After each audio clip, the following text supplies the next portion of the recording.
आज हम जानेंगे और देखेंगे आयुर्वेद की अलग अलग पंचकर्म पद्धतियों के बारे में। आपको बताएंगे कि किस बीमारी में कौन सी पद्धति का अहम रोल है और इसे कैसे किया जाता है। चलिए अपने कार्यक्रम की शुरुआत करते हैं। डॉक्टर साहब, आपका स्वागत है। Thank you.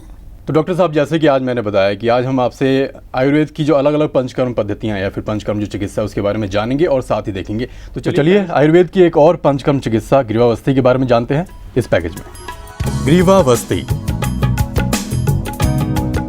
ग्रीवा मीन्स सर्वाइकल रीजन, अर्थात गर्दन पर जो टैंक बनाकर मेडिकेटेड तेल भरा जाता है उसे ग्रीवावस्थि कहते हैं।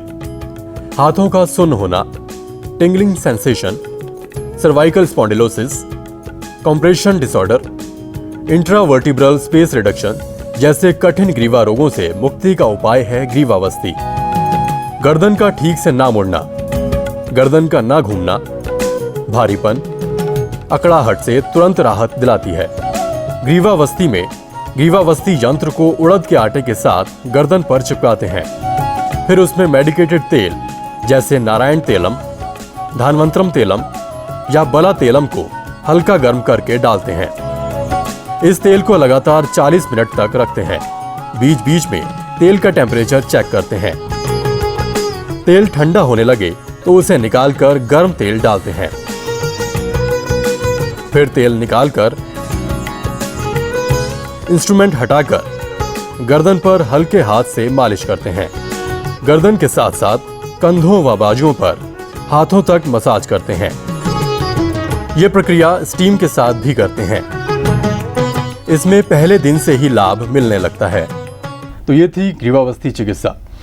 डॉक्टर साहब, जैसा कि हमने देखा कि मेन फोकस ग्रीवावस्थि में गर्दन पर होता है, तो क्या सिर्फ गर्दन से रिलेटेड जो रोग हैं वही ठीक होते हैं या फिर किसी भी रोग के लिए इसको किया जा सकता है? देखिए, मेनली तो इसको हम सर्वाइकल स्पॉन्डिलोसिस के लिए करते हैं, पर उसके अलावा मान लो बहुत क्रॉनिक हेडेक हमारा कंटिन्यू चल रहा है, या हमारे हाथों में टिंगलिंग सेंसेशन आ रही है, हाथ सुन हो रहे हैं, या पेन शोल्डर से नीचे रेफर हो रहा है, या कभी शोल्डर्स में भी पेन है, क्योंकि ये तो आप मानेंगे कि जो हमारी नर्व्स हैं उसका मेन सोर्स कहाँ है? मेन सोर्स है ब्रेन। फिर वहाँ से सर्वाइकल के थ्रू होती हुई और नीचे पूरे लंबर रीजन तक जाती है, सेक्रम तक जाती हैं। तो जो नर्व्स इस रीजन से निकलती हैं वो जहाँ जहाँ सप्लाई होती हैं उससे रिलेटेड यदि कोई डिजीज़ है, मानिए शोल्डर पेन जी, माने हाथों का सुन होना, मान लो कभी कोहनी में दर्द हो रहा है, माने चेस्ट में पेन हो रहा है हल्का सा, तब भी हम यदि ग्रीवावस्थि करें तो उसका बहुत लाभ होता है। और उसको करने के समय एक चीज़ का ध्यान हमने बताया अभी अपने वीडियो में, पर ध्यान क्या रखना है? टेम्परेचर मेंटेन करना है। वो टेम्परेचर तभी मेंटेन होगा जब कोई एक्सपर्ट आदमी वहाँ खड़ा होकर उसको करेगा, टेक्निक उसको मालूम होगी। फिर जो बाद में मसाज हम करते हैं वो सिर्फ हम आप देख रहे हैं कि हम नेक पे नहीं कर रहे, हम कहाँ कर रहे हैं? पूरे चेस्ट रीजन पे और बाजू तक भी उसको ला रहे हैं। तो हम ये कह सकते हैं कि यदि ग्रीवा से नीचे और ग्रीवा से ऊपर भी यदि हम बात करें, यदि कोई क्रॉनिक हेडेक है वहाँ भी बड़ा अच्छा काम करती है। जिस तेल का इसमें यूज़ किया जाता है, क्या एक किसी खास तरह का तेल होता है या फिर जैसे घर में सरसों का तेल होता है, तिल का तेल होता है, उससे भी ये कर सकते हैं? देखिए, कॉमनली करनी है तो हम सरसों का तेल तिल के तेल से कर सकते हैं, पर जब हम चिकित्सा करते हैं तो हम ये तिल का तेल और कॉमन ऑयल्स यूज़ नहीं करते हैं।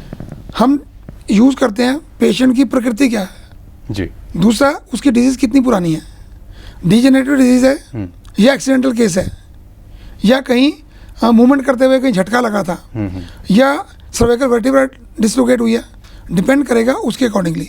यदि हम पर्टिकुलर ट्रीटमेंट करना चाहते हैं, परमानेंट ट्रीटमेंट चाहते हैं, तो फिर हमें मेडिकेटेड ऑयल्स यूज़ करने पड़ते हैं।